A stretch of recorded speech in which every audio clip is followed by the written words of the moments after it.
In the previous video, Magid has mentioned that a group of experts who were advocating various lightweight methodologies for delivering software, they met together seeking to discuss and identify any common ground for software development.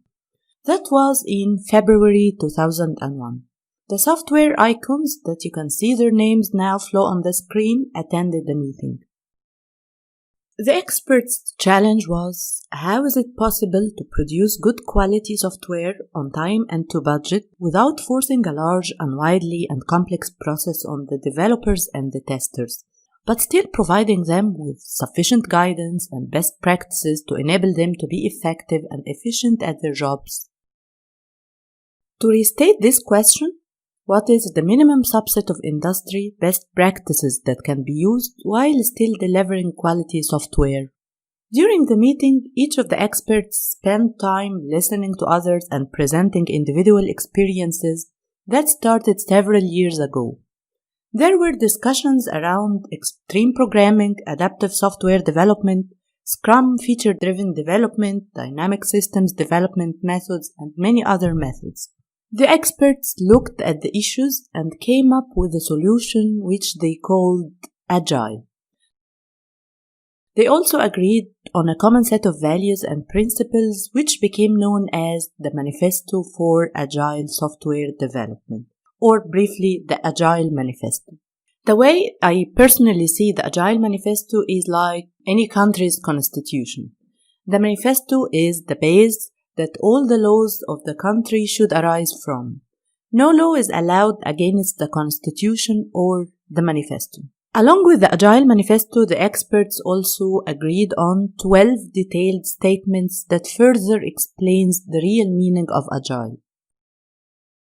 It's worth noting that in this meeting, the experts didn't try to create a one-size-fits-all common methodology from all the models that were discussed, but rather the real intent was to help practitioners to find an alternative to traditional project management practices.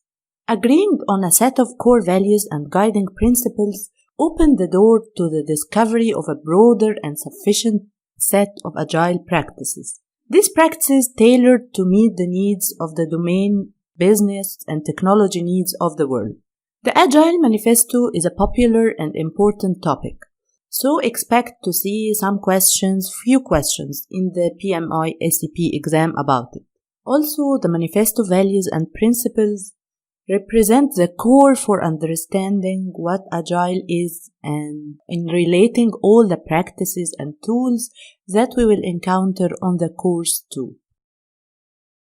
It's also worth noting that even though the manifesto explicitly talks about software development, but people from different industries start to consider Agile in their domains. You can start by replacing the word software in the manifesto with the name of your product or your industry. So now, let's read it together in a voice that suits reading a manifesto. Manifesto for Agile Software Development. We are uncovering better ways of developing software by doing it and helping others do it.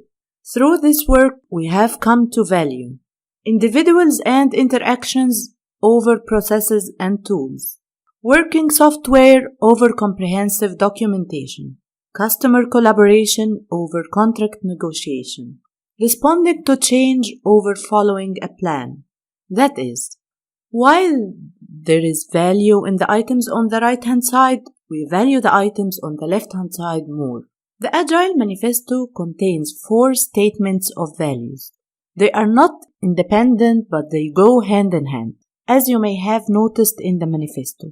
The manifesto is presented in a format of we value A over B. This means that we see a value in doing B, of course, but we would rather encourage A over B, if we have the chance. This is because we consider A as a better way than B. B is not bad, but A is better.